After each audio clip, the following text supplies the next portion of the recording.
اور پھر کیوں فوری طور پر یہ نوٹیفکیشن واپس لیا گیا؟ ہمارے انویسٹیگیشن سیل کے پاس مکمل معلومات موجود ہیں جنہیں ہم آئندہ گفتگو میں زیر بحث لائیں گے۔ اس چگر مٹو کے بارے میں ایسے حقائق سامنے آ رہے ہیں جو ہوش اڑا کے رکھ دیں گے۔ یہ موصوف اب کیا کر رہے ہیں؟ جس دفتر میں براجمان ہے اس کی تزئین و رائش پر کتنا خرچ ہوا، وہاں ان کی ذمہ داری کیا ہے، یہ کس خاتون شخصیت کا نام بیچ کر جیب گرم کر رہے ہیں اور دوسروں کو اپنا تعارف کن الفاظ میں کرواتے ہیں، یہ بھی بڑا دلچسپ معاملہ ہے جو ہم آئندہ گفتگو میں آپ کے گوش گزار کرنے جا رہے ہیں۔ اب جناب دوسری شخصیت، یہ محکمہ خوراک کے ایسے امرو عیار ہیں جن کی زنبیل میں جتنا چاہے مال ڈالتے جاؤ یہ بھرتی ہی نہیں۔ اس امرو عیار کی بھرتی محکمے میں بطور ریسرچ آفیسر ہوئی، لیکن یہ موصوف جس ذمہ داری کے لیے رکھے گئے تھے وہاں ان کا کام انتہائی ضروری ہونے کے باوجود کارکردگی صفر ہے۔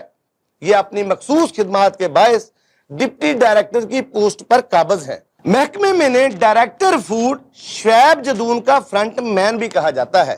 پہلا سوال تو یہ ہے کہ ایک ریسرچ افسر کا کام انتظامی امور سے متعلقہ ہو ہی نہیں سکتا۔ دوسری بات یہ کہ اگر انہیں بطور ریسرچ آفیسر بھرتی کیا گیا تھا تو انہوں نے اس تمام ڈیوٹی کے دوران وہ کون سی تحقیق کی جس میں محکمہ خوراک کو رتی برابر بھی فائدہ پہنچا ہو؟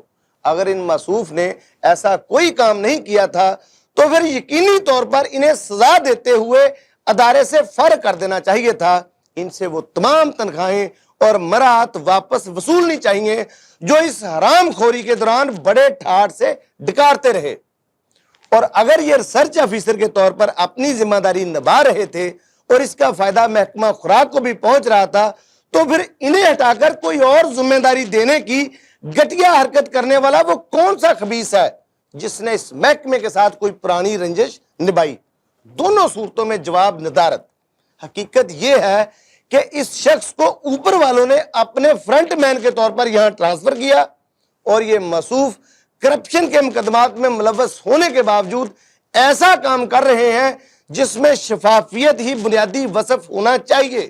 ہم محکمہ خوراک سے یہ سوال کرنے میں حق بجانب ہے کہ آج تک ان موصوف کی بطور سرچ آفیسر جو کارکردگی ہے وہ سامنے لائی جائے، تاکہ اگلے ولاگ میں ان کا کچا چٹھا کھولنے سے پہلے ہم پوری ایمانداری سے یہ بھی بتا دیں کہ صاحب بہادر کتنے لائق فائق تھے اور انہیں محکمہ خوراک میں کس میرٹ پر رکھا گیا تھا۔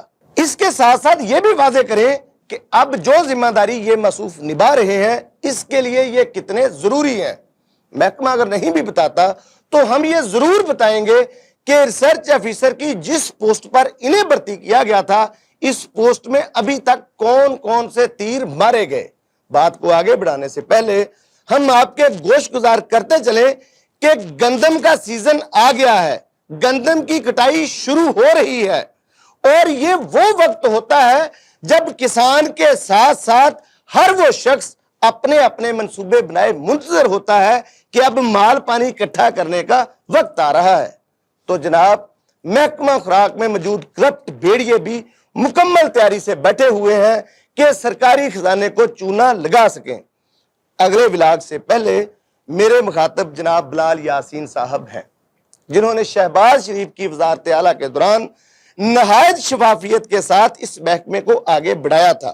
میں ان کے لیے یہ سوال چھوڑے جا رہا ہوں کہ آپ کے حلقے میں بہت سی ایسی مارکیٹیں ہیں جہاں باردانہ بکتا ہے، روزانہ ہزاروں بلکہ ان دنوں لاکھوں بوریوں کا کاروبار ہو رہا ہے۔ آپ اچھے سے اچھے باردانہ کا ریٹ پوچھ لیجئے اور اس کے بعد ڈائریکٹر فوڈ، ڈپٹی ڈائریکٹر اور دیگر فنکاروں سے وہ ٹینڈر طلب کیجئے جس میں لکھی رقم کا موازنہ اوپن مارکیٹ سے کرتے ہوئے خود ہی اندازہ کیجئے کہ آپ کی ناک تلے کتنا بڑا فراڈ ہونے جا رہا ہے۔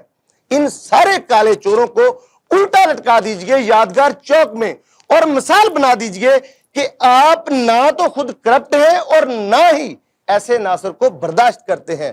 میں سیکٹری خوراک کے حوالے سے بھی کسی بدگمانی کا شکار نہیں، وہ معقول آدمی ہے، میں انہیں پہلے سے جانتا ہوں کہ وہ کرپٹ نہیں ہے۔ ابھی تک اس فراڈ کے رستے میں اگر کوئی واحد رکاوٹ ہے تو وہ سیکٹری خوراک ہی ہے۔ اس کے علاوہ بلال یاسین صاحب پھر یہ بھی کنفرم کر لیجئے کہ اس وقت باردانہ مارکیٹ میں کس ریٹ پر دستیاب تھا اور اب ٹھیکہ لینے والی فرم کون سی ہے اور اس کا ٹینڈر کس طرح بنایا گیا اور وہ کتنی کمپنیاں ہیں جو آپ کو اس سے بہت کم قیمت پر باردانہ دینے کے لیے تیار ہیں۔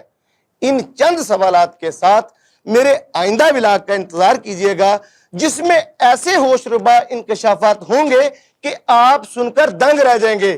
ڈپٹی کمشنر آفس کس مقصد کے لیے استعمال ہو رہا ہے، خاتون افسر کو کس طرح دھوکہ دیا جا رہا ہے اور ان کے نام کا استعمال کیسے ہو رہا ہے، بہت سی ایسی باتیں ریکارڈ پر لائیں گے جن کا تعلق براہ راست عام آدمی سے ہے۔ ہمارے ساتھ رہیے کیونکہ لوٹ مار کی ہنڈیا اب بیچ چراہے میں پھوٹنے والی ہے۔ اجازت دیجئے، خدا حافظ۔